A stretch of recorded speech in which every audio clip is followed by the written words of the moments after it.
जय श्री राम। राधे राधे। मैं प्रेम मिश्रा एक बार फिर से आप सभी का श्री रामचरितमानस पाठन सेशन में स्वागत करता हूँ।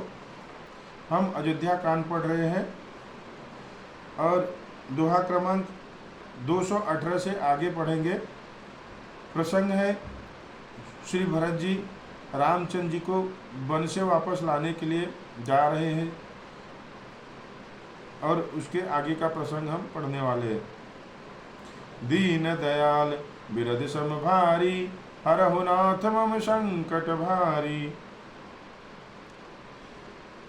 सुनु सुरेश उपदेशु हमारा, राम ही सेवक परम प्यारा। मानत सुख सेवक सेवकाई, सेवक बैरु बैरु अधिकाई। यहाँ पर प्रसंग है कि भरत जी का प्रेम इतना प्रबल है कि इंद्र को डर लग रहा है कि कहीं उनके प्रेम के कारण श्री राम जी वन से वापस न चले जाएं। तो वो गुरु बृहस्पति से कहते हैं कि हे गुरुदेव, कोई ऐसा उपाय, ऐसा कोई कारण करिए कि श्री राम जी वापस ही ना जाए। यहाँ पर श्री गुरु बृहस्पति कहते हैं, हे देवराज, रघुकुल श्रेष्ठ श्री रामचंद्र जी के भक्त का काम बिगाड़ने की बात मन में मत लाइए। हे देवराज, हमारा उपदेश सुनो। श्री राम जी को अपना सेवक परम प्रिय है। वे अपने सेवक की सेवा से सुख मानते हैं और सेवक के साथ बैर करने से बड़ा भारी बैर मानते हैं। यद्यपि सम नहीं राग न रोषु, गहै न पाप पूर्ण गुण दोषु। कर्म प्रधान विश्व करि राखा, जो जस करे सो तस फल चाखा। यद्यपि वे सम हैं, उनमें न राग है न द्वेष है, और न वे किसी का पाप पुण्य और गुण दोष ही ग्रहण करते हैं। उन्होंने विश्व में कर्म को ही प्रधान कर रखा है। जो जैसा करता है वह वैसा ही फल भोगता है।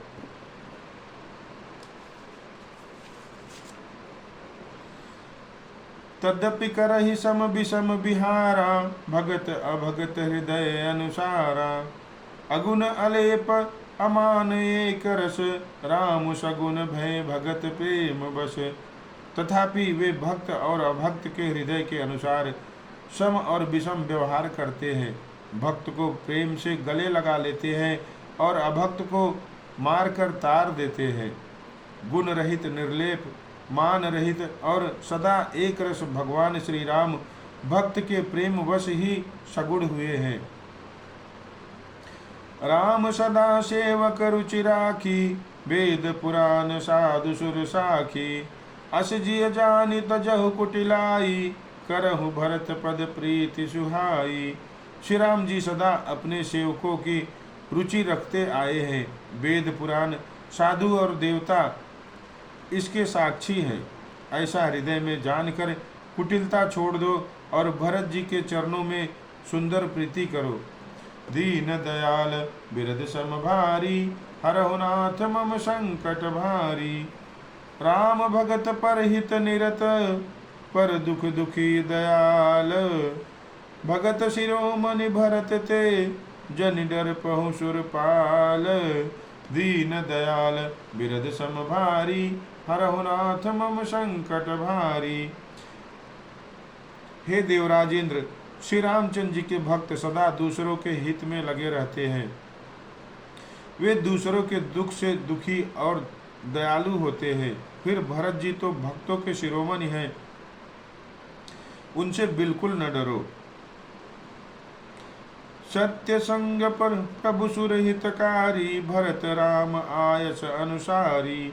स्वार्थ विवश विकल तुम हो, भरत दोष नहीं राउर मोहु। प्रभु श्री राम जी सत्य प्रतिज्ञ और देवताओं का हित करने वाले हैं और भरत जी श्री राम जी की आज्ञा के अनुसार चलने वाले हैं। तुम व्यर्थ ही स्वार्थ के विशेष वश होकर व्याकुल हो रहे हो। इसमें भरत जी का कोई दोष नहीं, तुम्हारा ही मोह है। सुनि सुर बर सुर गुरु बर वाणी, भा प्रमोद मन मिति गलानी। बरसि प्रसून हर्षि सुर राऊ, लगे सराहन भरत सुभाऊ। देवगुरु बृहस्पति जी की श्रेष्ठ वाणी सुनकर इंद्र के मन में बड़ा आनंद हुआ और उनकी चिंता मिट गई। तब हर्षित होकर देवराज फूल बरसाकर भरत जी के स्वभाव की सराहना करने लगे। एहि विधि भरत चले मग जाहि, दशा देखि मुनि सिद्ध सिहाही। जब ही राम कहिले ही उषासा, उमगत प्रेम मनौ चौपासा। इस प्रकार भरत जी के मार्ग में चले जा रहे हैं। उनकी प्रेममय दशा देखकर मुनि और सिद्ध लोग भी सिहाते हैं। भरत जी जब ही राम कहकर लंबी सांस लेते हैं, तभी मानो चारों ओर प्रेम उमड़ पड़ता है। द्रवहि बचन सुनि कुलिस पसाना, पुरजन प्रेम न जाय बखाना।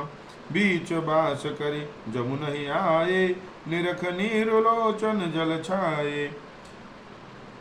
उनके प्रेम और दीनता से पूर्ण वचनों को सुनकर वज्र और पत्थर भी पिघल जाते हैं। अयोध्या वासियों का प्रेम कहते नहीं बनता। बीच में निवास करके भरत जी यमुना के तट पर आए।